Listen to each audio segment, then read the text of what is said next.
എടാ എൽദോ നിന്നെ സിനിമയിലെടുത്തടാ. സിനിമ ഹച്ചിരിമ ഭീമ സിനിമ ചിരിമ.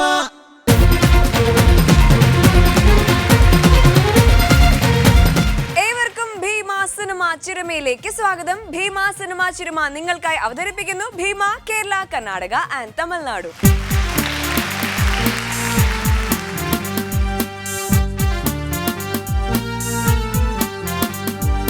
ബെൽബോട്ടൻ പാണ്ടണിഞ്ഞു സിനിമയിൽ വന്നവനെ, ഡ്യൂപ്പില്ലാതെ ആക്ട് ചെയ്ത പൗരുഷമുള്ളവനെ, താരം നീയല്ലേ, ആക്ഷൻ ഹീറോ നീയല്ലേ, മലയാള സിനിമയിൽ ഇന്നും സൂപ്പർ സ്റ്റാർ അല്ലേ. ബെൽബോട്ടൻ പാണ്ടണിഞ്ഞു സിനിമയിൽ വന്നവനെ, ഡ്യൂപ്പില്ലാതെ ആക്ട് ചെയ്ത പൗരുഷമുള്ളവനെ, താരം നീയല്ലേ, ആക്ഷൻ ഹീറോ നീയല്ലേ, മലയാള സിനിമയിൽ ഇന്നും സൂപ്പർ സ്റ്റാർ അല്ലേ. ഭീമ സിനിമ ചിരിമയിലേക്ക് എല്ലാ മാന്യപ്രേക്ഷകർക്കും സ്വാഗതം. നമസ്കാരം. നിങ്ങൾ ഇപ്പോൾ പാടിയത് ഞാൻ അവിടെ ഒന്ന് കേട്ടു. ആരെപ്പറ്റി ആരാണ് പാടിയത്? ഈ സൂപ്പർ സ്റ്റാർ എന്നൊക്കെ കേട്ടു. ആരാണ് സൂപ്പർ സ്റ്റാർ? അത് സത്യം പറഞ്ഞാൽ ഇവൻ എന്നെ പറ്റി പാടി. അപ്പൊ പിന്നെ ഞാനും എന്നെ പറ്റി അങ്ങ് പാടി. ദേഷ്യപ്പെടരുത്, അത് വേറെ ഒന്നുമില്ല. ഞങ്ങൾ രണ്ടുപേരും ഇവിടെ വരുമ്പോൾ ഈ സെലിബ്രിറ്റി ഗസ്റ്റ് ആരാണെന്നൊക്കെ പറഞ്ഞൊരു പ്രശ്നമുണ്ട്. എനിക്ക് അവനെ വിളിക്കാനൊരു ചമ്മൽ, അവൻ എന്നെ വിളിക്കാൻ ഒരു പ്രശ്നങ്ങൾ, അങ്ങനെ സംഭവങ്ങളൊക്കെ ഉണ്ട്. അപ്പം ഈ ജയൻ എന്ന് പറയുന്ന ഒരു അതുല്യനായ നടൻ മിമിക്രിക്കാരെ സംബന്ധിച്ചിടത്തോളം എന്നും ഒരു സെലിബ്രിറ്റി തന്നെയാണ്. അപ്പോൾ അദ്ദേഹത്തെക്കുറിച്ച് കാര്യം ഒരുപാട് മിമിക്രിക്കാർക്ക് അരിമേടിക്കാനുള്ള ഒരു വകുപ്പ് ജയൻ സാർ ഉണ്ടാക്കി കൊടുത്തിട്ടുണ്ട് മരണത്തിന് ശേഷം, എത്രയോ വർഷത്തിന് ശേഷം. അപ്പോൾ തന്നെയല്ല ജയൻ സാറിനെയൊക്കെ അനുകരിക്കുന്നത് വളരെ മനോഹരമായിട്ടാണ് എല്ലാവരും ജയൻ സാറിനെയൊക്കെ അനുകരിച്ചത്. അപ്പോൾ ഈ വേദിയിൽ വന്നപ്പോൾ ഞാൻ എപ്പോഴും പറയും, നമുക്ക് തമ്മിൽ ഈഗോയും കോംപ്ലക്സ് ഒന്നും വേണ്ട, നമുക്ക് നമ്മുടെ സൂപ്പർ സ്റ്റാർ, പഴയ സൂപ്പർ സ്റ്റാറിനെ കുറിച്ച് നമുക്കൊരു പാട്ട് പാടാം എന്ന് പറഞ്ഞ് നമ്മൾ തുടങ്ങി വെച്ചിട്ട് പാട്ടാണ്. അതെ, ഈ അടുത്തൊക്കെ ഒരു പത്രപ്രവർത്തനം വളരെ സീരിയസ് ആയിട്ട് എന്നോട് ചോദിച്ചു. പക്ഷേ ഞാനൊരു സ്റ്റേജിൽ ജയൻ സാറിനെ ഇമിറ്റേറ്റ് ചെയ്തിരുന്നു. അപ്പം നമ്മൾ മിമിക്രിക്കാർ ചെയ്യുമ്പോൾ കുറച്ച് എക്സാഗ്രേറ്റ് ചെയ്തിട്ടാണല്ലോ എപ്പോഴും ചെയ്യുന്നത്. അപ്പോൾ അദ്ദേഹനോട് ചോദിച്ചു, അത് ഒരു കളിയാക്കലല്ലേ? സത്യത്തിൽ ജയൻ എന്ന് പറയുന്ന ഒരു നടൻ ഒരിക്കലും അങ്ങനെയല്ലല്ലോ അഭിനയിച്ചിട്ടുള്ളത്, പിന്നെ എന്തിനാണ് അങ്ങനെ കാണിക്കുന്നത്? നിങ്ങൾ കാണിച്ചപ്പോൾ എല്ലാവരും കൈയടിച്ചു, എനിക്കും ഇഷ്ടപ്പെട്ടു, പക്ഷേ അതൊരു കളിയാക്കലല്ലേ എന്ന് ചോദിച്ചു. അപ്പോൾ ഞാൻ അദ്ദേഹത്തോട് പറഞ്ഞു, ഞങ്ങൾ മിമിക്രിക്കാർ ഒരിക്കലും ഒരു നടനെയും അനുകരിക്കുമ്പോൾ കളിയാക്കുകയല്ല, അത്രയ്ക്ക് ഞങ്ങൾക്ക് ഇഷ്ടമുള്ളത് കൊണ്ട് തന്നെയാണ് അനുകരിക്കുന്നതെന്ന് ഈ സിനിമാ ചിരിമയുടെ വേദിയിൽ നിന്ന് ഒരിക്കൽ കൂടി ഒന്ന് ഓർമ്മപ്പെടുത്തുകയാണ് എളിമയോടെ.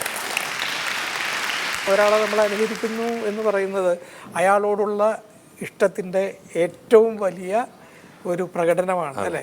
അയാളെപ്പോലെ നടക്കുക, അയാളെപ്പോലെ ഡ്രസ്സ് ചെയ്യുക, അയാളുടെ സ്റ്റൈൽ ഉപയോഗിക്കുക എന്ന് പറയുന്നത്, അയാളാകുക എന്ന് പറയുന്നത് അയാളുടെ ഒരു ആരാധകരാണ്. തീർച്ചയായിട്ടും, അല്ലേ? അത് മിമിക്രിക്കാരും അത് തന്നെയാണ് ചെയ്യുന്നത്. അപ്പോൾ അതൊരു കളിയാക്കലല്ല. പക്ഷെ പലർക്കും മറ്റുള്ളവർ അവരവരെ അനുകരിക്കുമ്പോൾ എല്ലാവർക്കും ഇഷ്ടപ്പെടുന്നില്ല. ഒരുപാട് പേര് ഇഷ്ടപ്പെടാത്തവരുണ്ട്. ഇപ്പം എന്നെ ഈ വേദിയിൽ വന്ന് എൻ്റെ ശബ്ദം അനുകരിച്ച് എനിക്കൊന്നും തോന്നിയിട്ടില്ല. കാരണം നമ്മളിത് കാണിച്ചു വന്നവരാണ്. അപ്പോൾ കൊടുത്താൽ കൊല്ലത്തും കിട്ടുമെന്ന് പറഞ്ഞതുപോലെ. അല്ല, സിദ്ദിഖ് സാറിന് തന്നെ പല രീതിയിലുള്ള ടോണുകൾ, പല വേരിയേഷൻസ് ഒക്കെ വളരെ രസമായിട്ട് ഓരോരുത്തർ അനുകരിച്ചിട്ടുണ്ട്. അപ്പം തന്നെ ആയിരിക്കും സാറ് ചിന്തിക്കുന്നില്ലേ, എനിക്ക് ഇങ്ങനെയുള്ള ശബ്ദങ്ങളൊക്കെ ഉണ്ട്. അതൊക്കെ ഒരുപാട് വേദിയിൽ ഓരോരുത്തർ ചെയ്യുമ്പോൾ അത് ഏറ്റവും കൂടുതൽ സന്തോഷിക്കുന്നത് ഞങ്ങളെ പോലുള്ള ആർട്ടിസ്റ്റുകളാണ്. കഴിഞ്ഞ ദിവസം ലൊക്കേഷനിൽ ഇരുന്നിട്ട് നമ്മുടെ നവാസ് ഉണ്ടല്ലോ, കലാഭവൻ നവാസ് 1-2 നടന്മാരുടെയൊക്കെ ഇങ്ങനെ അനുകരിച്ച് കാണിക്കുകയാണ്. അപ്പോൾ എല്ലാവരും ചിരിക്കുന്നുണ്ട്. അപ്പം സിദ്ദിഖയുണ്ട്, ആക്ടർ സിദ്ദിഖയുണ്ട്, ജയറാമേട്ടനുണ്ട്, അപ്പോൾ എല്ലാവരും ചിരിക്കുന്നുണ്ട്. അപ്പം നമ്മുടെ നടൻ സിദ്ദിഖ പറഞ്ഞ, എടാ എന്നെയും കൂടെ ഒന്ന് അനുകരിക്കണം, നമുക്കൊക്കെ എന്താണ് കുഴപ്പമുള്ളതെന്ന് നമുക്കൊന്ന് അറിയാൻ പറ്റുമല്ലോ, അന്ന് എന്നെയും കൂടെ ഒക്കെ ഒന്ന് അനുകരിക്കണം. അപ്പോൾ ആ ഒരു രീതിയിൽ എടുക്കുന്നവരും ഉണ്ട്, മനസ്സിലായി. അവരവർക്ക് എന്തെങ്കിലും ഉണ്ടാക്കി കുറവുകളുണ്ടെങ്കിൽ അത് നടത്താനും പറ്റുമല്ലോ എന്ന് ചിന്തിക്കുന്നവരും ഉണ്ട്. അതുപോലെയൊക്കെ സ്വയം തിരുത്താൻ മിമിക്രിക്കാരൊരു കാരണമാകുന്നുണ്ടെന്ന് തുറന്ന് രാഷ്ട്രീയക്കാർ സമ്മതിച്ച കുറേ മിമിക്രിക്കാർ നമ്മുടെ കൂട്ടത്തിലുണ്ട്. കാര്യം രാഷ്ട്രീയക്കാരെ അപ്പാടെ അനുകരിക്കുന്ന, അതുപോലെ അനുകരിക്കുന്ന ഒരുപാട് മിമിക്രിക്കാർ. അതിലൊരു വലിയ ചർച്ച ഉണ്ടായിരുന്നില്ല സാറേ? കാര്യം രാഷ്ട്രീയക്കാരെ വിമർശിക്കുന്നു എന്ന് പറഞ്ഞ് പലരും പല ചർച്ചകളൊക്കെ വന്നപ്പോൾ അതിൽ ശക്തമായി മിമിക്രിക്കാർക്ക് സപ്പോർട്ട് ചെയ്ത ഒറ്റ ഒരാളാണ് VS അച്യുതാനന്ദൻ സാർ. അല്ലേ സാറേ? ഈ സമയത്ത് ഒരു ഗൈഡ് കൊടുക്കാം. അദ്ദേഹമാണ് അന്ന് ആ ചർച്ചയെ അവസാനിപ്പിച്ചത്. ഞാനൊക്കെ അതിന് അഭിപ്രായം എഴുതിയിട്ടുണ്ടായിരുന്നു. ഞാൻ പറഞ്ഞു, അതൊക്കെ ഒരു കലാപ്രകടനങ്ങളായിട്ട് തന്നെ കാണുക എന്ന് പറഞ്ഞിട്ടാണ് ഇത്. ഒരുപാട് പേര് അതിനെ എതിർത്തു. നമ്മുടെ രാഷ്ട്രീയ സാംസ്കാരിക നായകന്മാരെ ഇങ്ങനെ അവഹേളിക്കുന്നു. അങ്ങനെ VS സാറിൻ്റെ അടുത്ത് നിന്ന് അദ്ദേഹം ചോദിച്ചു, ഇതൊന്നും ഞാൻ ശ്രദ്ധിക്കാറ്, വേറെ എന്തൊക്കെ കാര്യങ്ങൾ ഇവിടെ നടക്കുന്നു, ചർച്ച ചെയ്യാതെ. അതോടുകൂടി ആ ചർച്ച വളരെ ലാഘവത്തോടു കൂടി അദ്ദേഹം അത് കൈകാര്യം ചെയ്തിട്ടാണ് ആ ചർച്ച അന്നങ്ങനെ ഒതുങ്ങിപ്പോയത്. രാഷ്ട്രീയക്കാർക്കിടയിൽ പോലും ചർച്ചയേറിയ 2-3 മിമിക്രി താരങ്ങളുണ്ട്. രാഷ്ട്രീയക്കാരെ അതേപടി അനുകരിച്ച് അവരെ പോലും അതിശയിപ്പിക്കുന്ന 2-3 കലാകാരന്മാർ, അവരെ പോലും അവര് തന്നെ ഷെയ്ക്കാൻഡ് കൊടുത്ത് കെട്ടിപ്പിടിച്ച് നന്നായിട്ടുണ്ട് എന്ന് പറഞ്ഞിട്ടുള്ള 2 മിമിക്രി കലാകാരന്മാരാണ് ഇന്ന് നമ്മളോടൊപ്പം ഇന്ന് ഈ വേദിയിൽ പങ്കെടുക്കാൻ വേണ്ടി ഇവിടെ എത്തുന്നത്. അപ്പൊ അവരെ രണ്ടുപേരെയും വിളിക്കാം. തീർച്ചയായിട്ടും നല്ലൊരു കൈഡി കൊടുത്ത് നമുക്ക് ക്ഷണിക്കാം. Mister Rajeev Kalamassery, Jayaraj century.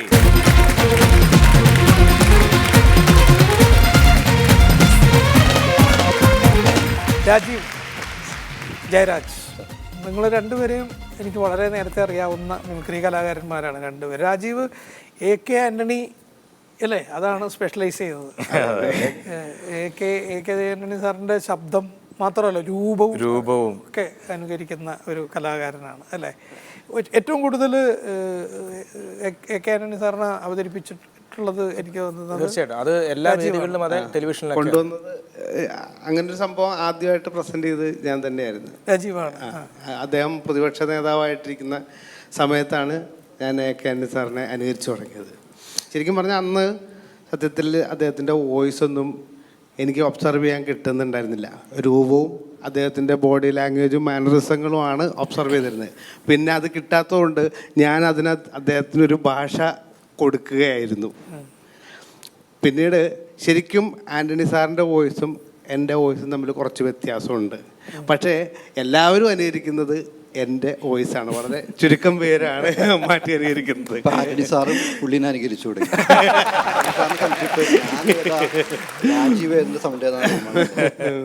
അല്ല, ഇത്രയും നാളും വ്യത്യാസം കണ്ടുപിടിക്കാൻ പാടായിരുന്നു. ഇപ്പൊ അത് രമേശ് പറഞ്ഞോടി ആൾക്കാർ ഇത് രമേശ് പറഞ്ഞാലും രാജീവ് പറഞ്ഞാലും ശരി, ഇത് പോരാ കേട്ടോ, സൗണ്ട് പോരെന്ന് പറയും. ഇപ്പൊ അത് ക്ലിയർ ചെയ്തു രാജീവ്. അല്ല, ഇപ്പൊ എന്ന് പറഞ്ഞു കഴിഞ്ഞാൽ അദ്ദേഹം കേരളത്തിന്റെ പ്രതിപക്ഷ നേതാവായിരിക്കുമ്പോൾ ഞാൻ അനുകരിച്ചു തുടങ്ങി. പിന്നെ മുഖ്യമന്ത്രിയായതിനു ശേഷം അദ്ദേഹത്തെക്കാളും കൂടുതൽ തിരക്കിൽ ഗൾഫ് ഷോ, ഒരുപാട് ഷോകൾ കിട്ടി. പിന്നെ അദ്ദേഹം ഒന്ന് ഡൽഹിയിലേക്ക് പോയപ്പോഴത്തേക്കും കുറച്ച് ഇങ്ങോട്ട് ഇരുന്നു. ഇപ്പം പിന്നെ കേരളത്തിലെ വിഷയങ്ങൾ അദ്ദേഹം അധികം സംസാരിക്കാറില്ല. അതുകൊണ്ട് തന്നെ ഞാൻ തലയിൽ വിഗ് എടുത്ത് വെച്ചു, വേറെ പല കാര്യങ്ങളിലേക്കും സജീവമായി. രാജീവിന് തിരക്ക് വന്നപ്പോൾ AK ആൻ്റണി സാറിന് തിരക്കില്ല. ഇപ്പൊ രാജീവിന് തിരക്ക് വന്നപ്പോൾ AK ആൻ്റണി സാറിന് തിരക്കായി. രാജീവ് പണ്ട് മുതലേ സംസാരിക്കുന്നത് ഇങ്ങനെയാണോ, അതോ AK ആൻ്റണി സാറിനെ ഇമിറ്റേറ്റ് ചെയ്ത് തുടങ്ങിയ പിന്നെയാണോ ഇങ്ങനൊരു? അല്ല, ഇപ്പൊ സംസാരിക്കുമ്പോഴൊക്കെ ഞാൻ ശ്രദ്ധിച്ചപ്പോഴ് അന്ന് അവിടെ വന്നപ്പോൾ ഇങ്ങനെ. അല്ല, അതെ, ആൻ്റണി സാറിനെ കുറിച്ച് പറയുമ്പോൾ എൻ്റെ ബോഡി മിക്കവാറും അങ്ങനെ തന്നെ. അല്ല, ആൻ്റണി സാറിന് അതുപോലെയാണ്. കാര്യം ഞാൻ അന്ന് രാജീവ് AK ആൻ്റണി സാറിനെയൊക്കെ അനുകരിച്ചുകൊണ്ട് ഭയങ്കര ഹരമാണ്. ഇവരെ രണ്ടുപേരും കണ്ടാൽ നമുക്ക് തിരിച്ചറിയാത്തൊരു അവസ്ഥയുണ്ട്. അപ്പോൾ അന്ന് ഞാൻ എൻ്റെ ഒരു കൂട്ടുകാരൻ്റെ വീട്ടിൽ കല്യാണത്തിന് പോയതാണ്. കല്യാണത്തിൻ്റെ പിള്ളേരൊക്കെ ഇങ്ങനെ ഓടി നടപ്പുണ്ട്. അപ്പോഴാണ് അദ്ദേഹം മന്ത്രിയായിട്ട് സാറ് ഇങ്ങനെ വന്നു, കല്യാണത്തിനൊക്കെ പങ്കെടുത്ത് സാറ് തിരിച്ചു പോകുമ്പോൾ ഒരു കൊച്ചിങ്ങനെ പറയാ, അച്ഛാ ദേ ആ TV-യിലൊക്കെ കോമഡി കാണിക്കുന്ന അങ്കിള് പോകുന്നു. അപ്പോൾ സാർ ഒരു പ്രാവശ്യം നോക്കിയിട്ട് AK ആൻ്റണി സാറിനെ നേരിട്ട് കണ്ടിട്ടുണ്ട് എപ്പോഴെങ്കിലും? AK ആൻ്റണി സാറ് അന്ന് കേരളത്തിൻ്റെ മുഖ്യമന്ത്രിയായിട്ട് ഒരു വർഷം കഴിഞ്ഞതിന് ശേഷം ഈ എറണാകുളത്ത് കച്ചേരിപ്പടിയിൽ കൃഷ്ണൻ നായർ മെമ്മോറിയൽ ഓഡിറ്റോറിയത്തിൻ്റെ ഉദ്ഘാടനത്തിന് വന്നപ്പോൾ ഞാൻ കാണാൻ ചെന്നതാ. അന്ന് ഈ നമ്മുടെ മുൻ MP ആയിരുന്ന ഈഡൻ ചേട്ടനാണ് അറിയിച്ചത് ഇങ്ങനെ വരുന്നുണ്ടെന്ന്. അദ്ദേഹമായിട്ടൊരു ഫാമിലി സൗഹൃദം ഉണ്ടായിരുന്നു. അങ്ങനെ അവിടെ പോയി നിന്നു. അപ്പോൾ ആദ്യം ഞാൻ ചെന്ന് കഴിഞ്ഞപ്പോൾ തന്നെ ഞാൻ കതറൊക്കെ തന്നെ ഇട്ടുകൊണ്ടിരുന്നത്. ചെന്നപ്പോൾ തന്നെ ആളുകളൊക്കെ ഇങ്ങനെ കൂടി. അപ്പോഴത്തേക്കും അതൊക്കെ പറഞ്ഞ് ഫംഗ്ഷൻ കഴിയട്ടെ അല്ലെങ്കിൽ ഇതാവുമെന്ന് വെച്ച് കഴിഞ്ഞാൽ അത്രയും ആൾ കൂടാൻ തുടങ്ങി. പിന്നെ ആ ഫംഗ്ഷൻ കഴിയണവരെ ഞാൻ വെയിറ്റ് ചെയ്തു. അദ്ദേഹത്തെ കണ്ടു. അപ്പോഴത്തേക്കും മൊത്തം ആളുകൾ കൂടി. അന്ന് അദ്ദേഹം ഇങ്ങനെയാണ്, പ്രോഗ്രാമൊക്കെ കാണാറുണ്ട്, വളരെ ഗംഭീരമാകുന്നുണ്ട്, പക്ഷേ എൻ്റെ പണി കളയരുത്. തമാശക്കായിട്ടാണ് പറഞ്ഞത്. പിന്നെ പിറ്റേ ദിവസം പത്രത്തിലും ഇതിലൊക്കെ വലിയ വാർത്തയായിട്ട് വന്നു. പിന്നെ എന്താ പറയുക, ഈ ഒരു പ്രാവശ്യം ഡൽഹിയിലൊരു പ്രോഗ്രാമിന് പോകുന്ന സമയത്ത് ആൻ്റണി സാറിൻ്റെ ഭാര്യയുടെ ഒപ്പം ബാങ്കിൽ വർക്ക് ചെയ്തിരുന്ന ഒരു സ്ത്രീ ഉണ്ടായിരുന്നു. അപ്പം രാജീവിൻ്റെ പ്രോഗ്രാം ഞങ്ങൾ TV-യിൽ വരുമ്പോഴത്തേക്കും പുള്ളിക്കാരത്തി വിളിച്ചു പറയുന്നു, നിന്റെ ഭർത്താവ് വന്നേക്കുന്നു എന്ന് വിളിച്ചു പറയുന്നത്. അങ്ങനെയൊക്കെ കുറേ അനുഭവങ്ങൾ, തമാശകളും അനുഭവങ്ങൾ ഇതൊക്കെ നമുക്ക് സന്തോഷം നൽകുന്ന, അതായത് മറ്റുള്ളവർക്ക് ചിരിക്കാൻ വക നൽകുന്നു എന്നുള്ളതാണ് നമുക്ക് ഏറ്റവും സന്തോഷം. നമ്മളെ കാണുമ്പോൾ മറ്റുള്ളവർക്ക് ചിരിക്കാൻ കഴിയുക എന്ന് പറയുമ്പോൾ അത് നമുക്ക് വലിയ ഊർജ്ജം തരുന്ന ഒരു സന്തോഷം തരുന്ന കാര്യമാണ്. അപ്പോൾ അവരിപ്പോൾ ഒന്ന് എതിർത്തിരുന്നെങ്കിൽ ചിലപ്പോൾ ഞാൻ രാജീവൻ ചിലപ്പോൾ ഇവിടെ ഈ ഫ്ലോറിൽ ഉണ്ടാവില്ല. അതെ, അത് ഉറപ്പായിരുന്നു കേട്ടോ. കാരണം അത് നമ്മുടെ നേതാക്കന്മാരുടെ ഒരു വിശാല മനസ്കതയാണ്. അവരൊരിക്കലും ഇതിനെതിരെയോ അല്ലെങ്കിൽ അവരെ എന്തെങ്കിലും ചെയ്യാനോ ഒന്നും അവർ നിർദ്ദേശം കൊടുത്തിട്ടില്ല. അവർ കലാകാരന്മാർ എന്ന് പറഞ്ഞു തന്നെയാണ് അവരെ കൺസിഡർ ചെയ്തിട്ടുള്ളത്. പിന്നെ ഇങ്ങനെ ആൻ്റണി സാറിൻ്റെയും ലീഡറുടെയും ഒക്കെ ശബ്ദം അനുകരിച്ച് അവസാനം അവരാണ് നമ്മളെന്ന് അങ്ങനെ തോന്നി തുടങ്ങിയിട്ടുണ്ട് എപ്പോഴെങ്കിലും? അങ്ങനെ ഇല്ല, എന്നിരുന്നാലും സ്വാധീനിച്ചിട്ടുണ്ട്. ആന്റണി സാറിനെ ഒരുപാട് സ്വാധീനിച്ചിട്ടുണ്ട്. കാരണം അത്രയും എന്താ പറയുക, ആദർശധീരനായിട്ടുള്ള ആളില്ല എന്നുള്ളത് തന്നെയാണ് എനിക്ക് തോന്നിയിട്ടുള്ളത്. അത്രയും ബഹുമാനവും സ്നേഹമൊക്കെ അദ്ദേഹത്തോടുണ്ട്. കരുണാകരൻ ആദർശധീരനല്ല. അല്ല, നീ അങ്ങനെ തർക്കിച്ചു എന്ന് വെച്ചിട്ടുണ്ടെങ്കിൽ നമ്മളിത് എവിടെ എത്തൂല. കാരണം എന്ന് വെച്ച് കഴിഞ്ഞാൽ കരുണാകരൻ സാറും ആദർശധീരനായിരുന്നു. അദ്ദേഹത്തിന്റെ പ്രവർത്തിക്ക് വ്യത്യാസമുണ്ട്. സാറ് ആദർശധീരനായിരുന്നു, കെ കരുണാകരൻ ആദർശധീരനായിരുന്നു, ഉമ്മൻചാണ്ടി സാറ് ആദർശധീരനായിരുന്നു. അപ്പൊ പിന്നെ ഞങ്ങളുടെ അച്ചുമാമിക്ക് എന്താ കുഴപ്പം? അങ്ങനെ പറയുമ്പോ എല്ലാം അച്ചുമാമിക്ക് എന്താണ് കുഴപ്പം? ഞങ്ങളുടെ പുള്ളി ആദർശധീരനാണല്ലോ നേരത്തെ. ഇവരെല്ലാവരും നല്ലവരാണെന്നാണ് പറഞ്ഞു വന്നത്. ഓക്കെ. അല്ല, ഞാൻ ചോദിച്ചത് ഇപ്പോൾ അദ്ദേഹത്തിന്റെ ഭാവം, രൂപം, അദ്ദേഹത്തിന്റെ സംസാര രീതി എല്ലാം അനുകരിക്കുന്ന രാജീവ് അദ്ദേഹത്തിന്റെ സ്വഭാവം അനുകരിക്കാറുണ്ടോ ജീവിതത്തിലോ? ഇല്ല. അതെന്തുകൊണ്ടാണ്? അത് പറ്റില്ലല്ലോ. അത് നമ്മുടെ ജീവിതം വേറെ, അദ്ദേഹത്തിന്റെ ജീവിതം വേറെ. അല്ല, എന്തെങ്കിലും ഒരു ഇഷ്യൂസ് ഒക്കെ കാണുമ്പോൾ കയറി ഇടപെട്ട് അവരൊന്ന് ഫയർ ചെയ്യണം എന്നൊക്കെ അങ്ങനെ വല്ലതും തോന്നുന്നുണ്ടോ? കാര്യം ഈ ഇത്രയും നാളും പല ആന്റണി സാറ് എപ്പോഴും മൗനം വിദ്വാന് ഭൂഷണം. അതേപോലെ തന്നെ ഞാൻ വെള്ളാപ്പള്ളിയുടെ സാറിനെ അനുകരിക്കും. അതൊക്കെ ഒന്ന് ആദ്യം കാണാം. ഉള്ളവരെ ഇവിടെ കൂടിയിരിക്കുന്ന എല്ലാവർക്കും തന്നെ എൻ്റെയും എൻ്റെ സമുദായത്തിൻ്റെയും എല്ലാവിധ ഭാവുകങ്ങളും ഈ അവസരത്തിൽ നേരുകയാണ്. ഞാൻ ഏറ്റവും കൂടുതൽ ബഹുമാനിക്കുന്ന വ്യക്തിയാണ് ശ്രീമാൻ A.K. ആൻ്റണി. അതുപോലെ തന്നെ ഞാൻ ഏറ്റവും കൂടുതൽ ബഹുമാനിക്കുന്ന വ്യക്തിയാണ് ശ്രീ ഉമ്മൻചാണ്ടി. അതുപോലെ തന്നെ ഞാൻ ഏറ്റവും കൂടുതൽ ബഹുമാനിക്കുന്ന വ്യക്തിയാണ് ശ്രീ അച്ചുമാമ. അതുപോലെ തന്നെ ഞാൻ ഏറ്റവും കൂടുതൽ ബഹുമാനിക്കുന്ന വ്യക്തിയാണ് ശ്രീ O. രാജഗോപാൽ. അതുപോലെ തന്നെ ഞാനിപ്പോൾ ഏറ്റവും കൂടുതൽ ബഹുമാനിക്കുന്ന വ്യക്തിയാണ് ശ്രീ മോഡി. അല്ലപ്പി ആരെ ഏറ്റവും കൂടുതൽ നമുക്കെല്ലാവരോടും നല്ല ബഹുമാനോടൊപ്പം. കാരണം ആരാണ് എപ്പോഴാണ് അധികാരത്തിൽ വരണമെന്ന് പറയാൻ പറ്റുക? അപ്പം എല്ലാവരുമായിട്ട് ഒരു സമദൂര സിദ്ധാന്തം. പിന്നെ ഈ രാഷ്ട്രീയക്കാരുടെ അല്ലാതെ സിനിമാ താരങ്ങളുടെ ശബ്ദങ്ങളൊന്നും രാഷ്ട്രീയക്കാർ ഒരാളും കൂടി ഉണ്ട് നമ്മുടെ ഗൗരിയമ്മ അല്ലേ? 1987 സർക്കാർ എടുത്തു പോന്നിട്ടുള്ള നയങ്ങൾ എടുത്ത് പരിശോധിക്കുമ്പോൾ കേരളത്തിലെ കർഷക തൊഴിലാളികളെ ഒന്നാകെ ഒറ്റക്കെട്ടായാണ് നിരത്തിയിട്ടുള്ളത് ശ്രീമതി KR ഗൗരിയമ്മയാണ്. നന്ദി, നമസ്കാരം. ഇത് കേട്ട് രണ്ട് വീട്ടുകാർ ഇത് അനുകരിക്കാൻ നോക്കി. 2 ആഴ്ച ആശുപത്രിയിൽ ഇത് കേട്ട് അനുകരിക്കാൻ നോക്കിയതാ. ഇനി ഭരത് ഗോപി. എന്താ നിന്റെ 14 വർഷക്കാലമായി നിന്നെ ഒന്ന് കാണണമെന്നുള്ള മോഹമായിരുന്നു മനസ്സിൽ. അതിനിടയ്ക്ക് എപ്പോഴെങ്കിലും നീ മനസ്സുണ്ടെങ്കിലും എന്നെ അച്ഛാ എന്നൊന്ന് വിളിച്ചിട്ടുണ്ടോ? എന്താണോ പഠിക്കണേ? എന്താ ഇത്? ഇതിന്റെ പിന്നിലൊരു കഥയുണ്ട്. മസ്കറ്റിൽ ഷോ നടക്കാണ്. അപ്പോൾ 3 ഷോ ഉണ്ട്. KS പ്രസാദ് ഡയറക്റ്റ് ചെയ്ത ഞങ്ങളുടെ ആദ്യത്തെ ഷോ, ഈസ്റ്റേൺ കോമഡി ഷോ. ഏറ്റവും സൂപ്പർ ഷോ ആയിരുന്നു, ഇന്നും അന്നും. അപ്പോൾ ഈ നല്ല തണുപ്പത്ത് പാട്ട് പാടിക്കൊണ്ടിരുന്ന സിംഗർ ബാക്കിൽ വന്നിട്ട് അപ്പോൾ ഞങ്ങൾ ചോദിച്ചു എന്താ പറ്റി? അല്ല, ഈ തണുപ്പത്ത് നമ്മളിങ്ങനെ കാണിക്കുമ്പോൾ തൊണ്ടയിൽ നിന്ന് മറ്റേ കഫ് പോകും, അപ്പോൾ നമുക്ക് പാടാനൊരു സുഖം ഉണ്ടാവും. തണുപ്പം കുറച്ച് കഴിയുമ്പോൾ രാജീവിനെ കാണാനല്ല, സ്റ്റാർസ് അനൗൺസ് ചെയ്ത് ഓരോരുത്തർ സ്റ്റാർസ് എടുത്തുകൊണ്ടിരിക്കുക. അടുത്തായിട്ട് ശ്രീനിവാസം വരുന്നു, മറ്റൊരു രാജീവിനെ കാണാനല്ല. ഞങ്ങൾ അന്വേഷിച്ച് നടക്കുക. 2 സ്റ്റാർസ് കൂടി കഴിഞ്ഞാൽ ഈ ഭരത് ഗോപി തന്നെ നോക്കി കഴിയുമ്പോൾ മസ്കറ്റിലൊരു സ്റ്റേജിൻ്റെ ബാക്കിൽ ഒരു കട്ട് ഔട്ടർ ചാരി വെച്ചിട്ടുണ്ട്. അതിൻ്റെ ബാക്കിൽ നിന്ന് ഒരു ഒച്ച വന്നു. എന്താന്ന് വെച്ചാൽ അടുത്തത് ഭരത് ഗോപിയാണ്. തൊണ്ടേന്ന് കഫ് പോകാൻ വേണ്ടി പുള്ളി പ്രാക്ടീസ് ചെയ്യും. പിന്നെ ഞാൻ ഈ അടുത്തിടയ്ക്ക് ഏപ്രിൽ 18 എന്ന് പറയുന്ന സിനിമയിൽ ഭരത് ഗോപി സാറുണ്ട്. അപ്പം അതിനകത്ത് അദ്ദേഹത്തിൻ്റെ വ്യത്യാസം ഒന്ന് മനസ്സിലാകും. ഇന്നാലും ഞാൻ പറഞ്ഞ സിനിമാ തിയേറ്റർ വരെ പോയി. അവിടെ ചെന്നപ്പോഴെന്താ കള്ളനെ പോലീസ് ഓടിച്ചിരുന്ന ആ രംഗം. കള്ളനെ പോലീസ് ഓടിച്ചിട്ടുണ്ടെങ്കിൽ ഒരു 4 റൗണ്ടെങ്കിലും ഓടിച്ചിടണം, എന്നാലേ നാട്ടുകാർ ചിരിക്കത്തുള്ളൂ. അപ്പം നാട്ടുകാർക്ക് ചിരിക്കാനുള്ളതാ പോലീസ്. ഭീമ സിനിമ ചിരുമയിലേക്ക് എല്ലാവർക്കും ഒരിക്കൽ കൂടി സ്വാഗതം. ഭീമ സിനിമ ചിരുമ നിങ്ങൾക്കായി അവതരിപ്പിക്കുന്നു Bhima Kerala, Karnataka and Tamil Nadu.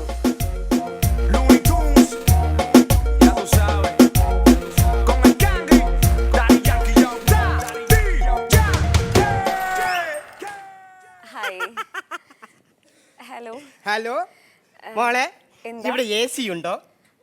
ഫ്ലോറല്ല, A C ഉണ്ടായിരിക്കുമല്ലോ. എ സി ഉണ്ട്. എ സിയുടെ ഡിഗ്രി ഒക്കെ എങ്ങനെയാ? Normal degree 20, 21, 22. ആണോ? അതെ. പക്ഷെ അമേരിക്കയിലേക്ക് അങ്ങനെയല്ല, ഇങ്ങോട്ട് തീരെ മറിച്ചാണ്. 0 പോയിന്റിലേക്കാണ്. ഓക്കെ, അമേരിക്കയിൽ നിന്നാണ്. അതെ, അമേരിക്കയിൽ നിന്ന് വരികയാണ്. ഓക്കെ, അമേരിക്കയിൽ എവിടെയാ? അമേരിക്കയില് നമ്മുടെ വാൾട്ടറിന്റെ ടീ ഷോപ്പ് കണ്ടിട്ടുണ്ടോ? കണ്ടിട്ടില്ലല്ലേ? വാൾട്ടർ എന്ന് വെച്ചാൽ ഒരാളുണ്ട്, അയാളുടെ ടീ ഷോപ്പ് ഉണ്ട് ആ ജംഗ്ഷനിൽ തന്നെ. ജംഗ്ഷനിൽ ഓക്കെ. എന്ത് ഇവിടെ അമേരിക്കയിൽ അവിടെ ഓക്കെ സമ്മതിച്ചു. അങ്ങനെ എന്താ ഇവിടെ? ഞാൻ ഇവിടെ വരാൻ പോകുന്ന ഒരു ആക്ടറുടെ പ്രൈവറ്റ് സെക്രട്ടറിയാണ്. അപ്പൊ ഏത് ആക്ടർ ഇനി വരാൻ പോകുന്നത്? ഇനി ഒരുപാട് പേര് വരാനുണ്ട്. പക്ഷെ പിന്നെ വരാൻ പോണ പൂരം പറഞ്ഞറിയിക്കണോ? അത് വേണ്ട, സർപ്രൈസ് ആയിക്കോട്ടെ. നമുക്ക് നോക്കാം. അപ്പൊ ആരാണ് ഇനി വരാൻ പോകുന്നതെന്ന് എനിക്ക് അറിയില്ല. അതൊരു സർപ്രൈസ് ആണ്. നമുക്ക് കണ്ടു നോക്കാം. ഭീമ സിനിമ ചിരുമ നിങ്ങൾക്കായി അവതരിപ്പിക്കുന്നു ഭീമ കേരള, കർണാടക ആൻഡ് തമിഴ്നാടു.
നമസ്കാരം, ഞാൻ നിങ്ങളുടെ സ്വന്തം ചാക്കോച്ചൻ. നാളെ പുറത്തിറങ്ങുന്ന കേരളത്തിലെ ഒരു പ്രമുഖ ദിനപത്രത്തിൽ എൻ്റെ ഒരു ഫോട്ടോ പ്രിൻ്റ് ചെയ്ത് വന്നിട്ടുണ്ടാവും. അപ്പം ആ ഒരു ഫോട്ടോ കിട്ടുന്ന ഏതെങ്കിലും ഒരു ഭാഗ്യവാനോ അല്ലെങ്കിൽ ഒരു ഭാഗ്യവതിക്കോ എന്നോടൊപ്പം അമേരിക്കയിലേക്ക് പോകാനുള്ള ഒരു സുവർണാവസരം അവർക്ക് വന്നു ചേരും. അപ്പോൾ എന്തായാലും നാളെ ഗോൾഡൻ തമ്പോല കളിക്കുക, എന്നോടൊപ്പം അമേരിക്കയിലേക്ക് നിങ്ങൾക്ക്.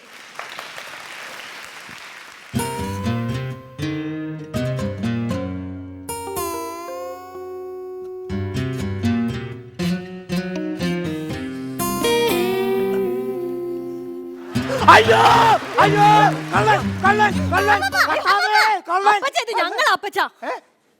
എന്റെ പൊന്നെ, നിങ്ങൾ പണ്ടാരങ്ങളായിരുന്നാ ഇത്ര രാവിലെ ഇവിടെ ഒന്ന് വാദിക്കാൻ കെട്ടിയിരിക്കണത്? അയ്യോ, ഞങ്ങൾ ആ പത്രക്കാരനെ കാത്തു നിൽക്കുക അപ്പച്ചാ. ആണാ? എന്താണ് ഇത്ര വിശേഷം കാലത്ത്? അയ്യോ, അപ്പൊ പിന്നെ കാര്യം അറിയത്തില്ലേ? അപ്പൊ നമ്മുടെ കുഞ്ചാക്കോവന്റെ പത്രത്തിൽ ഇന്ന് ഫോട്ടോ ഉണ്ടെന്നുണ്ടെങ്കിലേ ആ ഭാഗ്യവാന് കുഞ്ചാക്കോവന്റെ കൂടെ നമുക്ക് അമേരിക്കയിലേക്ക് പറക്കാം. നമുക്ക് എല്ലാവർക്കും കൂടി ഒരുമിച്ചിരുന്ന് ഫുഡ് കഴിക്കാം. ഫുഡ് കഴിക്കണ ഫോട്ടോ എടുക്കാം. എന്നിട്ട് അത് അയച്ചു കൊടുത്തു കഴിഞ്ഞാൽ നമുക്ക് സിനിമാ നടി ശോഭനയുടെ കൂടെ നിന്ന് ഒരുമിച്ച് ഭക്ഷണം കഴിക്കാം. ആണോ? ഞാൻ കഴിക്കാല്ലേ? എന്റെ പൊന്നു മോളെ, ഇപ്പൊ എന്താ ശോഭനക്ക് സിനിമയൊന്നും ഇല്ലേ? ഭക്ഷണമൊന്നും കഴിക്കല്ലേ? ഒരു കാര്യം പറയാം, എന്റെ 5 വിസ മുടക്കി ഇവിടെ യാതൊരു ഭക്ഷണം ഉണ്ടാക്കൂല, ഫോട്ടോ എടുക്കൂല, കേറി പോടി അകത്ത്. ഒടുക്കത്തൊരു പിശുക്ക്. എന്നാലും എവിടെ പോയത്?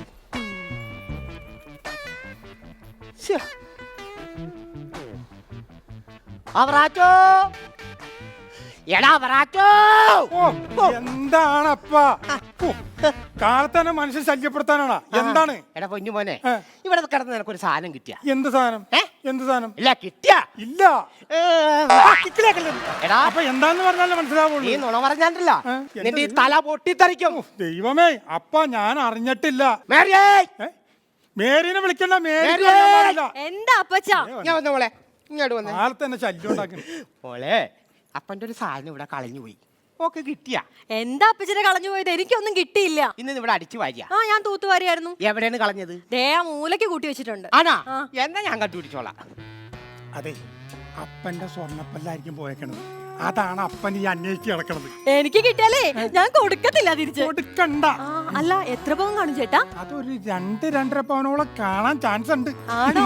എന്നാലേ നമുക്ക് ആ കടപ്പുറം ഫിനാൻസിൽ കൊണ്ടുപോയി വെച്ചാലില്ലേ 4 വർഷം കഴിയുമ്പോ 8 പവനായിട്ട് തിരിച്ചു കിട്ടും. അമ്പടി നിന്റെ ബുദ്ധി. കിട്ടിപ്പോയി, കിട്ടിപ്പോയി. എന്ത് കിട്ടിപ്പോയി? അയ്യേ, ഈ ബീഡിക്കുറ്റിക്ക് വേണ്ടിയാണ് അപ്പൻ ഞങ്ങളെ കാലത്ത് തന്നെ ശല്യപ്പെടുത്തിയത്. മോനെ, ഈ വീടിക്കുട്ടിയുടെ പിന്നിലും ഒരു കഥയുണ്ട്. ഈ ബീഡിക്കുട്ടിയുടെ പിന്നിൽ ഒരു കെട്ടുള്ള കാര്യം എനിക്കറിയാം. പക്ഷെ കഥയുണ്ടെന്ന് ഞാൻ ആദ്യമായിട്ട് അറിയാം. ഈ കാണുന്ന വസ്തുക്കളെ കണ്ടല്ല, ഞാൻ തുപ്പല കുടിച്ചാ ഉണ്ടാക്കിയത്. അയ്യോ, അപ്പൊ അപ്പച്ചന് വെള്ളമൊന്നും കിട്ടിയില്ലായിരുന്നോ കുടിക്കാനായിട്ട്? നമ്മുടെ കിണറ്റിൽ ഇഷ്ടം പോലെ വെള്ളം ഉണ്ടായിരുന്നല്ലോ, അത് കോരി കുടിക്കായിരുന്നില്ലേ? ഇനി അതും പറ്റില്ലെങ്കിലേ അതോട്ടെടുത്ത് ചാടിക്കോ അപ്പച്ച, സുഖമായിട്ട് വെള്ളം കുടിക്കാം. ഞാൻ ആ കിണറ്റിൽ ചത്തട്ട് വേണം എന്റെ സ്വത്തൊക്കെ നിനക്ക് തട്ടിയെടുക്കാൻ. ഓടിയാ വരുന്നത്. ചേട്ടൻ അറിയോ, നമ്മുടെ നാൻസി മോൾക്ക് വരുന്ന കല്യാണാലോചന മുഴുവൻ മുടക്കുന്നത് ഈ നിൽക്കുന്ന നിങ്ങളുടെ അപ്പച്ചനാ. എടി, ആര് പറഞ്ഞു? ആര് പറയാനാ, ഈ കരക്കാര് മൊത്തം പറയുന്നുണ്ട്. ആണോ? എന്താ ഞാൻ മുടക്കും മുടക്കും. എന്റെ കയ്യിലെ 10 പൈസ കൊടുത്ത് നിന്റെ മക്കളെ കെട്ടിച്ച് അങ്ങനെ സൂചിക്കണ്ട. പോടി അവിടുന്ന്. അപ്പച്ചൊരു ഭ്രാന്താണ്. എന്താണ്?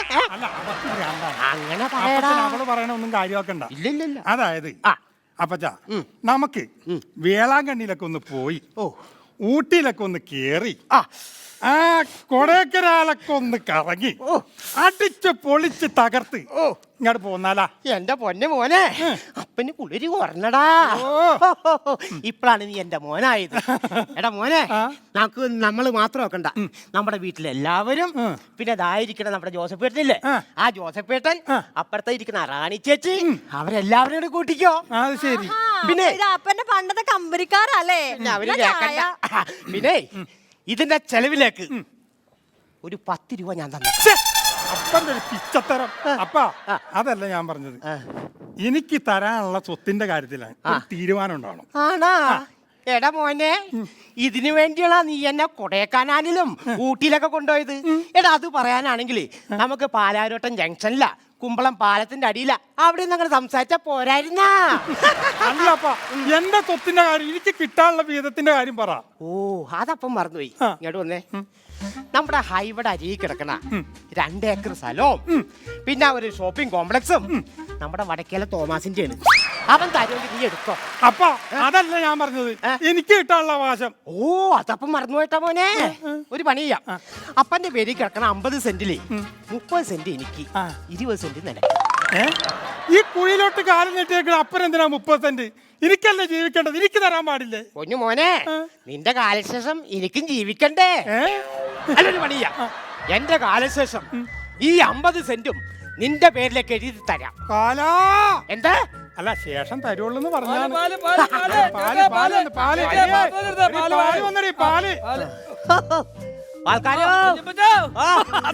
പിന്നെ ഭയങ്കര ഒരു കട്ടൻ ചായ അടിക്കണ. ഡ്രൈ ആയിട്ടാണ് അടിയില്ലേ? കട്ടൻ ചായ ഡ്രൈ ആയിട്ട് അങ്ങനെ അടിക്കണത്? അത് അല്ല, ഞാൻ ഡ്രൈഡേ ചോദിച്ചോളൂ കേട്ടോ. ഡ്രൈഡേ? ഫ്രൈഡേ എന്ന് കേട്ടിട്ടുണ്ട്. ഈ ഡ്രൈഡേ ഞാൻ ആദ്യമായിട്ട് വെക്കാണ്. ഡ്രൈഡേ എന്ന് കേട്ടിട്ടില്ലേ? ഇല്ല. അതായത് നമ്മൾ ബിസ്കി വെള്ളം ചേർത്ത് കഴിച്ചാൽ കണ്ണു പോകും, റമ്മ് വെള്ളം ചേർത്ത് കഴിച്ചാൽ ചങ്ക് പോവും, വൈന് മറ്റുള്ള സാധനങ്ങളൊക്കെ വെള്ളം ചേർത്ത് കഴിച്ചാൽ കിഡ്നി പോവും. അതുകൊണ്ട് നമ്മൾ എന്ത് ചെയ്യണം? വെള്ളം ഒഴിക്കരുത്. അങ്ങനെ വെള്ളം ഒഴിക്കാണ്ട് കഴിക്കുന്ന ഡ്രൈ ഡേ എന്ന് പറയുന്നത് ആൾക്കാരായിട്ടാണ് പുതിയ പേര് അലിപ്പിച്ച. ഒരു ഇത്തിരി പാലും ചോദിച്ചടാ. എന്റെ മരുമോണ്ടല്ല കട്ടൻ ചായ പാലൊക്കെ ഭയങ്കര വില, വെറുതെ ആക്രാന്തം കാണിക്കണം. അവൾക്ക് കൊടുക്കുമ്പേ ഇത്തിരി കുറച്ചു കൊടുത്താ ഇത്തിരി വിളിച്ചടാ. ആ, പിന്നെ എന്റെ മരുമോളല്ല, ശരിയല്ലടാ അവള്? ശരിയല്ല അവളണ്ടല്ല, വായിലിരിക്കണ കേക്ക് വായിലിരിക്ക കേക്കല്ല, ഇത്രോടെ നാക്കാണ് ഇന്നലെ ഇട്ടില്ല. ഇന്നലെ എന്റെ മരുമോൻ അല്ല എന്റെ മോൻ വിത്രമുള്ളൊരു മീൻ മേടിച്ചോണ്ട് എന്റെ ഈ മരുമോള് കറി വെച്ചാണ്ടല്ല. ഓ കുടപ്പിലേക്ക് ഇട്ടാണ് കറി വെച്ചാണ്ടല്ല. വായിന്നിങ്ങനെ വെള്ളം ഇങ്ങനെ ഊരും. ഓ അല്ലേ മോളെ ഇന്നലെ മീൻകറി. ഇന്നലെ മീൻകറി നമ്മുടെ വീട്ടില്. ഒന്ന് പോ അപ്പച്ച അവിടുന്ന്. പാല് വെച്ചത് സാമ്പാർ. അല്ല ചേട്ടാ, ഇതെന്തുവാ പാലിൽ നിങ്ങൾ വെള്ളമൊന്നും ചേർക്കാറില്ലേ? ഭയങ്കര കൊഴുപ്പാണല്ലോ. എന്റെ ചേച്ചി, അല്ലിട്ട് പാലിന് എത്ര ആശാ? 20 രൂപ. അല്ലിട്ട് വെള്ളത്തിന് എത്ര ആശാ? 20 രൂപ ആണല്ലോ. പിന്നെ ഇത്രയും വില കൊടുത്താൽ അല്ല വെള്ളം ചേർക്കും ഇതിനകത്ത്. വേളയിൽ വരമായി വന്നൊരു സന്ധ്യയിൽ മനമേ നീ പാടൂ പ്രേമാർദ്രം. അനുരാഗത്തിൻ വേളയിൽ വരമായി വന്നൊരു സന്ധ്യയിൽ മനമേ നീ പാടൂ പ്രേമാർദ്രം. ഏട്ടാ, ഏട്ടൻ ഇന്ന് ലോട്ടറി നോക്കാൻ വന്നല്ലേ? പത്രം ഇവിടെ കിടക്കുമ്പോൾ ഞാൻ ലോട്ടറി നോക്കാൻ വേറെ വീട്ടിൽ പോകേണ്ട കാര്യമുണ്ടോ? ഞാൻ കാത്തിരിക്കായിരുന്നു. ഏട്ടാ, ഇന്നത്തെ ദിവസത്തിന്റെ പ്രത്യേകത എന്താന്ന് ഏട്ടനെ അറിയോ? ഇന്നത്തെ ദിവസം ഏതാ? ആഗസ്റ്റ് 2. ഓ, ജോർജ് കുട്ടിയും കുടുംബവും തൊടുപുഴയിൽ ധ്യാനത്തിന് പോയ ദിവസം അതല്ലേ? ഓ അതല്ല, ഏട്ടൻ ഇവിടെ ലോട്ടറി നോക്കാൻ വന്നിട്ട് ഇന്നേക്ക് 2 വർഷവും 2 മാസവും 2 ആഴ്ചയും 2 ദിവസമായി. ഏട്ടനൊന്നും മിണ്ടാത്തെ? അല്ല, വാക്കുകൾ മരിക്കുമ്പോൾ കണ്ണുകൾ പ്രവർത്തിക്കുന്നു, കണ്ണുകൾ മരിക്കുമ്പോൾ ഹൃദയം പ്രവർത്തിക്കുന്നു, ഹൃദയം മരിക്കുമ്പോൾ മൂക്കിൽ പഞ്ഞി വെക്കേണ്ടി വരും. ഏട്ടനറിയോ, ഞാൻ ഏട്ടൻ കളഞ്ഞ എല്ലാ ലോട്ടറി ടിക്കറ്റും എടുത്തിങ്ങനെ സൂക്ഷിച്ചു വെക്കും. പൊന്നെ, പെരിയാറിന്റെ തീരത്ത് നിൽക്കുന്ന ധനശ്രീയാണ് നീ, എന്റെ ഭാഗ്യനിധിയാണ് നീ, എന്റെ എല്ലാമാണ് നീ, എന്റെ സൗപർണികയാണ് നീ, എന്റെ ഹൃദയത്തിൽ സൂക്ഷിക്കുന്ന അക്ഷയ പാത്രമാണ് നീ. ഒന്ന് വിട്ടുപോയല്ലോ. അതേതാണ്? തിങ്കളാഴ്ച നറുക്കെടുക്കണ പൗർണമി.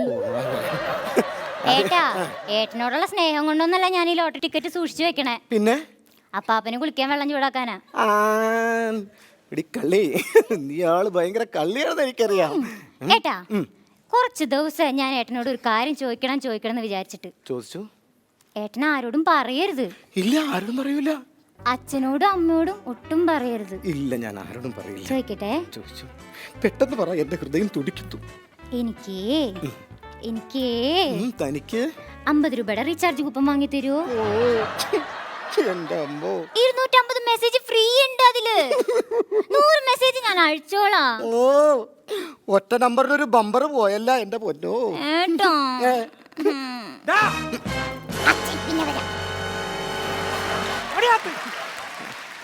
എന്താണ് ഇവിടെ കിടന്നൊരു ചുറ്റിക്കറങ്ങല്? ഞാൻ കഴിഞ്ഞ ദിവസം വന്നപ്പോ ചേട്ടൻ ഇവിടെ ഉണ്ടായിരുന്നില്ല. ആൻസിമോള് പറഞ്ഞ് ചേട്ടന് ജലദോഷമാണ്, പനിയാണ്. എന്നിട്ട് ജലദോഷം മാറിയാ? ജലദോഷം മാറി, പക്ഷെ നീ ഈ വീട്ടിൽ കയറി ഇറങ്ങുന്ന പേര് ദോഷം അത് മാറിയിട്ടില്ല. അതെ. എടാ, നീ ഇങ്ങനെ താടി മുടിയൊക്കെ വളർത്തി ഇവിടെ ഇങ്ങനെ നടന്നിട്ട് എന്താ കാര്യം? എടാ, നിനക്കൊരു പെണ്ണ് കെട്ടേണ്ട മോനെ. ഈ ലോട്ടറി ഒന്ന് അടിച്ചോട്ടെ, നല്ല സുന്ദരിയായ ഒരു പെണ്ണിനെ ഞാൻ കെട്ടും. അതുമല്ല ചേട്ടാ, എനിക്ക് എന്റെ ഒരു സങ്കല്പമുണ്ട്. സ്ത്രീ എന്റെ ഭാര്യ എന്ന് പറയുമ്പോൾ നല്ല തക്കാളി പോലത്തെ കവിളുകൾ, പടവലങ്ങൾ പോലത്തെ നല്ല മിഴുമിഴുക്കുള്ള കൈകൾ, നല്ല വെണ്ടക്ക പോലെയുള്ള വിരലുകൾ, ഈ ഇങ്ങനെ ചെത്തിയെടുത്ത് വെച്ചിട്ടുള്ള ചുണ്ടുകൾ, അതൊക്കെയാണ് എന്റെ മനസ്സിൽ. അപ്പൊ നിനക്ക് പെണ്ണല്ല ആവശ്യം, 30 രൂപയുടെ സാമ്പാർ കിറ്റ് അല്ലേ? പത്രം വന്ന് ഇതിലുണ്ടാവും. പത്രം വന്ന് ഇത് ഞാൻ നോക്കിയിട്ട് ഓട്ടയൊന്ന് പറഞ്ഞ അമ്പലം. അമ്മച്ചി, ദേ എന്റെ പത്രത്തിലെ കുഞ്ചാക്കോ ബോബന്റെ ഫോട്ടോ.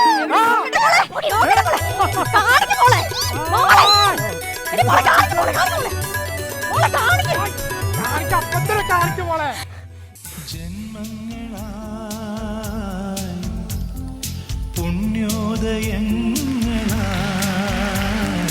കൈവന്ന നാളുകൾ കണ്ണീരുമായി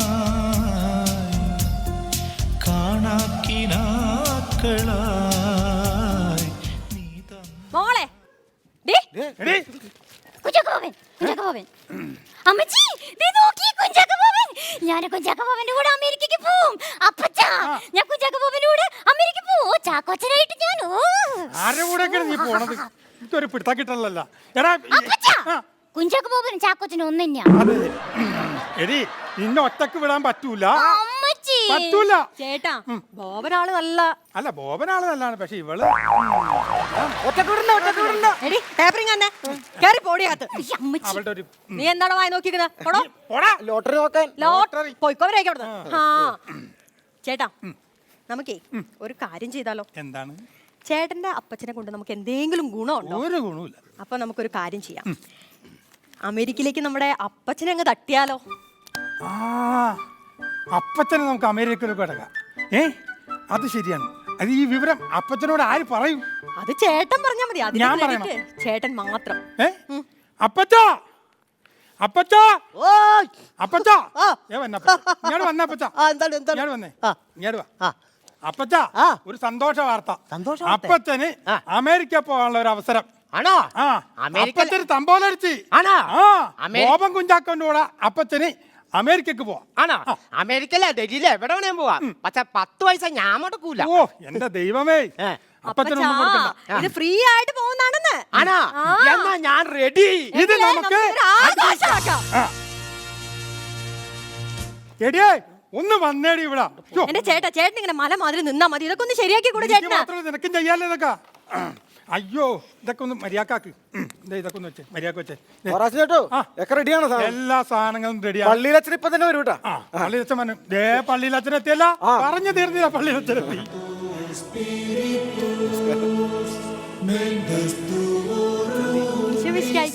അപ്പച്ചനവിടെ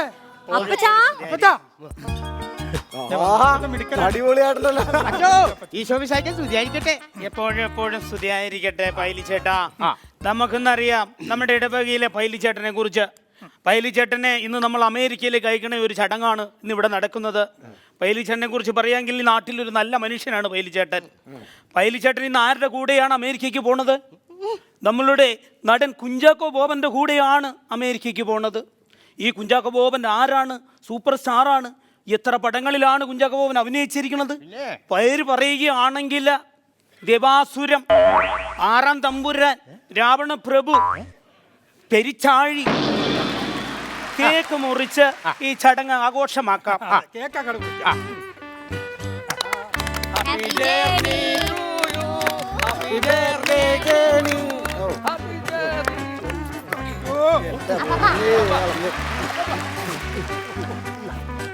ഇനി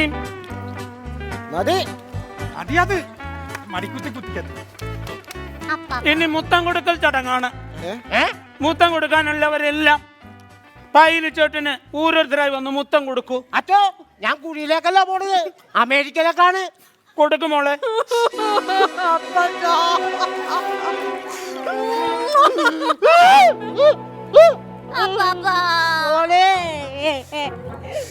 അപ്പാ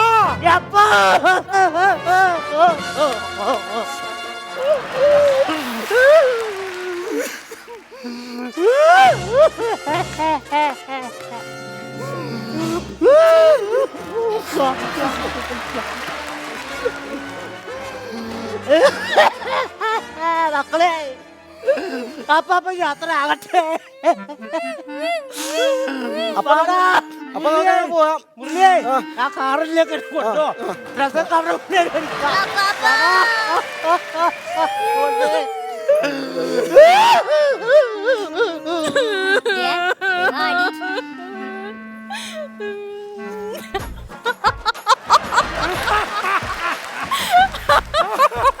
അയ്യോ എന്റെ ഈശ്വരാ, അങ്ങനെ നിങ്ങളുടെ അപ്പന്റെ ശല്യം ഇതോടെ തീർന്ന്.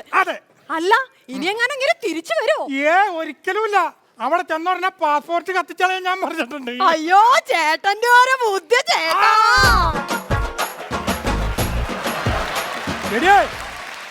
എന്റെ ചേട്ടാ, ഇന്നല്ലേ നാൻസിനെ പെണ്ണ് കാണാൻ വരുന്നു. ചേട്ടൻ ഇവിടെ ഇങ്ങനെ നിന്നാ മതിയോ? ദൈവമേ, കാറ് വന്ന് നിന്നിട്ടുണ്ടല്ലോ.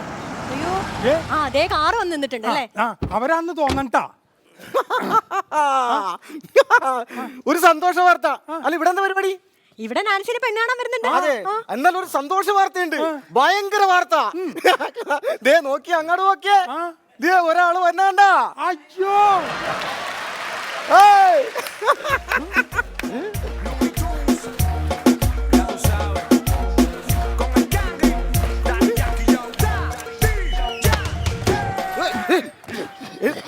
മനസ്സിലായ? ഇത് പൈലിക്കുട്ടി ചേട്ടൻ, നിങ്ങളുടെ അപ്പൻ. ഇതെങ്ങനെ സംഭവിച്ചു? അതെ, ഈ അപ്പനുണ്ടല്ലോ തമ്പോലെ അടിച്ച് നമ്മുടെ ബോബൻ കുഞ്ചാക്കോന്റെ കൂടെ അമേരിക്കയിലേക്ക് പോയില്ലേ? അവിടെ ചെന്നപ്പോ അവിടെ ഒരു തമ്പോല. അത് ആരുടെ? അമേരിക്കയിൽ ഒരു നടിയുടെ കൂടെ ഇന്ത്യയിലേക്ക് തിരിച്ച് യാത്ര. നോക്കിയേ, വേറൊരാളും കൂടി ഉണ്ട് കാണാ. Hi darling, come on.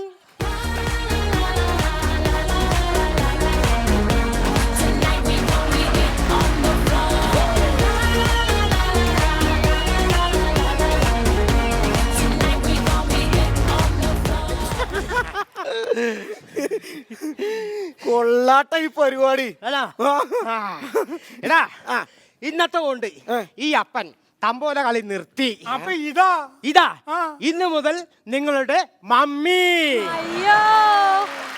അടുത്തത് ഞങ്ങളൊരു പാട്ട് പാടുകയാണ്. ഈ പാട്ട് എഴുതിയിരിക്കുന്നത് ജയരാജാണ്. അല്ല ഷാദന, അതിന് മുമ്പ് ഒരു കാര്യങ്ങളുണ്ട്. ഇവിടെ നേരത്തെ ജയരാജ് പറഞ്ഞ കാര്യം, പാട്ടൊക്കെ ജയരാജ് ഭംഗിയായിട്ട് എഴുതും. അപ്പോൾ സെല്ലിലോഡ് എന്ന് പറയുന്ന സിനിമയിൽ 2 വേർഷൻ ഒരാളൊന്നും ഇവിടെ അനുകരിച്ചൊക്കെ കാണിച്ചിട്ടുണ്ട്. അപ്പോൾ സെല്ലിലോഡ് സിനിമയിന് ശേഷം ഇങ്ങനെ ജയരാജന് സിനിമകൾ ഒരുപാട് ജയരാജ് പ്രതീക്ഷിച്ചു. ജയരാജ് സെല്ലിലോഡ് എന്ന സിനിമയിൽ നല്ലൊരു ക്യാരക്ടർ ചെയ്ത ആളാണ്. അപ്പോൾ അതിലെന്തോ ജയരാജന് അബദ്ധം പറ്റുന്നൊക്കെ ഇങ്ങനെ സാറിനോട് പറയണമെന്നുണ്ടായിരുന്നു. അപ്പോൾ സെല്ലിലോഡ് സിനിമയെക്കുറിച്ച് ഇങ്ങനെ പറഞ്ഞപ്പോഴായിരുന്നു. സാറേ വേറൊന്നുമില്ല, അപ്പോൾ എല്ലാവരും ചോദിച്ചു നിനക്ക് ആ പടത്തിന് ശേഷം വേറെ വല്ല ശ്രദ്ധിക്കപ്പെട്ട റോളാണ് എന്താ കിട്ടാത്തതെന്ന് ചോദിച്ചു. അപ്പം ഞാൻ എൻ്റെ കൂട്ടുകാർ പറയുന്ന കുറേ കാര്യങ്ങൾ ഞാൻ എൻ്റെ ജീവിതത്തിൽ പകർത്തും. അവരുടെ നല്ല അഭിപ്രായങ്ങൾ ഞാൻ സ്വീകരിക്കും. ആ പടം കഴിഞ്ഞപ്പോൾ എൻ്റെ 2 സുഹൃത്തുക്കൾ വിളിച്ചു പറഞ്ഞു, ഷാജോൺ എന്നെ വിളിച്ചു പറഞ്ഞു, എടാ പടം കണ്ടു, ഗംഭീരമായിട്ടുണ്ട് കേട്ടോ, നീ തിരിഞ്ഞു നോക്കണ്ടെന്ന് പറഞ്ഞു. ഞാൻ പറഞ്ഞേ എടാ ഗംഭീരമായിട്ട്, നീ തിരിഞ്ഞു നോക്കണ്ട. അതൊരഭിപ്രായം. തൊട്ട് പിന്നാലെ പ്രചോദം വിളിച്ചു, എടാ പടം കണ്ട് നിനക്ക് എങ്ങനെയാണ് ചാൻസ് കിട്ടി? ഞാൻ പറഞ്ഞു കമൽ സാർ നേരിട്ട് വിളിച്ച് എനിക്ക് തന്നാണ്. ഗംഭീരമായിട്ടാ, നിനക്ക് ഇനി എവിടെ ചെന്നാലും എഴുതിയേക്കാന്ന് പറഞ്ഞു. ഞാനിത് 2 അനുകരിച്ചു. ഞാൻ നടന്നു പോകണ വഴിയിൽ ചിലപ്പോൾ സിദ്ദിഖ് സാറൊക്കെ പെണ്ണാ പുറത്തുനിന്ന് വിളിക്കണ്ടാവും, ജയരാജ് ഞാൻ തിരിഞ്ഞു നോക്കൂല ആരും പറഞ്ഞു. പിന്നെ എവിടെ ചെന്നാലും പിന്നെ നിൽക്കാൻ തുടങ്ങി. അപ്പം എല്ലാവരും പറഞ്ഞു ഒരു പടം കഴിഞ്ഞപ്പോൾ ഇവന് ഇത്രയും വലിയ ഇതിനൊരുപാട് പടം കിട്ടിക്കഴിഞ്ഞാൽ എന്തായിരിക്കും, ചിലപ്പോൾ അതായിരിക്കും ചിലപ്പോൾ അല്ലേ. അപ്പോൾ ഈ വിഷമങ്ങളൊക്കെ ഉള്ളിലേക്ക് ഇദ്ദേഹം പിന്നെ വീണ്ടും ഒരുപാട് നല്ല നല്ല പാരഡികൾ എഴുതി. അപ്പോൾ ഇന്നിവിടെ വരാൻ നേരം നമ്മുടെ മദ്യത്തിനെ കുറിച്ച് മനോഹരമായൊരു പാരഡി. ഇത് ഈ പാട്ട് വളരെ രസമുള്ളൊരു പാട്ടാണ്. കാര്യം നല്ലൊരു ഭാര്യയെ പൂമുഖവാതിൽക്കൽ സ്നേഹം വിളമ്പുന്ന പൂന്തിങ്കളാകുന്നു ഭാര്യ എന്നൊക്കെ പറഞ്ഞുള്ള ആ പാട്ടാണ്. പക്ഷെ ജയരാജ് ഇത് എഴുതിയിരിക്കുന്നത് ഒരു കള്ളുകുടിയൻ്റെ മനസ്സിലുള്ള ഒരു ഭാര്യ പ്രകാരമായിരിക്കണം എന്നുള്ളതാണ് ജയരാജ് എഴുതിയിരിക്കുന്നത്. അല്ലേ? അതെ. അപ്പം ആ പാട്ട്, ആ പാരഡി നമുക്കൊന്ന് കേൾക്കാം. നമുക്ക് 3 ആളും കൂടി എൻ്റെ കൂട്ടത്തിലുണ്ടായിരുന്നു കേട്ടോ. കാരണം ഇത് ടെലികാസ്റ്റ് ചെയ്യുമ്പോൾ പുള്ളിയുടെ പേര് പറഞ്ഞില്ലെങ്കിൽ അത് ഏത് കള്ളുകുടിയാണ്? രമേശ് കുർമശ്ശേരി. രമേശ് കള്ളുകുടിയനല്ല. അപ്പം നല്ല പാട്ട് 2 പേരോട് എഴുതിയിരിക്കുകയാണ്. അപ്പോൾ ആ പാട്ട് ഞങ്ങൾ 3 പേരും കൂടി ചേർന്നിട്ട് നിങ്ങൾക്ക് വേണ്ടി ഒന്ന് പാടുകയാണ്. കള്ളുകുടിയന്മാരെ എല്ലാ ഭാര്യമാർക്കും ഡെഡിക്കേറ്റ് ചെയ്യുന്നത്. കള്ളുകുടിയന്മാരായ എല്ലാ ഭാര്യമാർക്കും അല്ല, കള്ളുകുടിയന്മാരുടെ എല്ലാ ഭാര്യമാർക്കും വേണ്ടി നമ്മൾ ഡെഡിക്കേറ്റ് ചെയ്യാണ്. ഇത് കേട്ട് ഇഷ്ടപ്പെടുന്നവരുണ്ടാവാം, യോജിക്കുന്നവരുണ്ടാവാം. ഇതൊന്നും ഞങ്ങൾ ഉത്തരവാദികളല്ല. ജയരാജ് ഇതൊരു കള്ളുകുടിയന്റെ സ്വപ്നം മാത്രമാണിത്. ഓക്കെ, പാട്ടിലേക്ക് ഇറങ്ങാം.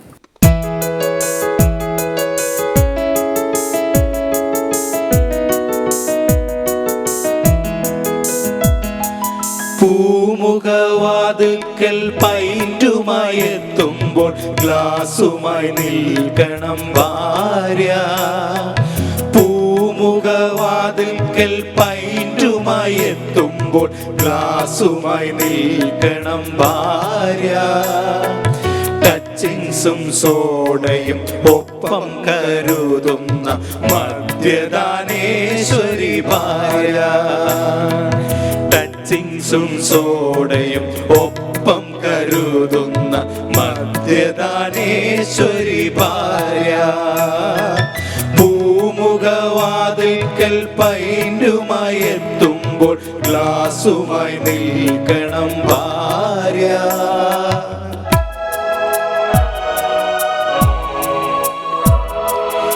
എത്രയടിച്ചാലും വാളുവച്ചാൽ പോലും കുറ്റം പറയാത്ത ഭാര്യ. എത്രയടിച്ചാലും വാളുവച്ചാൽ പോലും കുറ്റം പറയാത്ത ഭാര്യ. പിറ്റേന്നുണരുമ്പോൾ തൈരുമായി വന്നെത്തി ഫിറ്റിറക്കുന്നവൾ ഭാര്യ.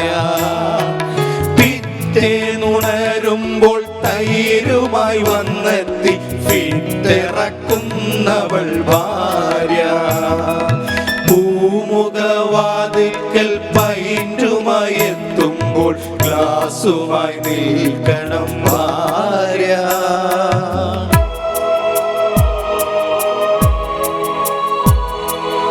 എത്ര വിളമ്പ്യാലും എത്ര ഒഴിച്ചാലും ടിപ്പ് വാങ്ങാത്തവൾ ഭാര്യ എത്ര വിളമ്പ്യാലും എത്ര ഒഴിച്ചാലും ടിപ്പ് വാങ്ങാത്തവൾ ഭാര്യ റമ്മില് കോളയും ബ്രാൻഡിയിൽ സോഡയും വിസ്കിയിൽ ഐസുമാ ഭാര്യ റമ്മില് കോളയും ബ്രാൻഡിയിൽ സോഡയും വിസ്കിയിൽ ഐസുമായി ഭാര്യ പൂമുഖവാതിക്കൽ പൈന്റുമായി എത്തുമ്പോൾ ഗ്ലാസുമായി നിൽക്കണം ഭാര്യ ടച്ചിങ്സും സോഡയും ഒപ്പം കരുതുന്ന മദ്യദാനേശ്വരി ഭാര്യ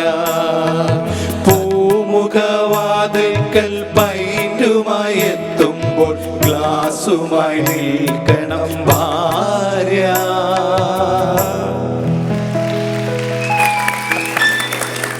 ചേച്ചിമാരൊക്കെ കൈയടിച്ചിട്ടുണ്ട്. അപ്പൊ ഓക്കെ, കുഴപ്പമില്ല, ഞങ്ങൾ രക്ഷപ്പെട്ടു. എന്തായാലും ഈ പാട്ട് ഷാജോന്റെ വൈഫ് അനുസരിച്ചാൽ അതെ രക്ഷപ്പെട്ടു.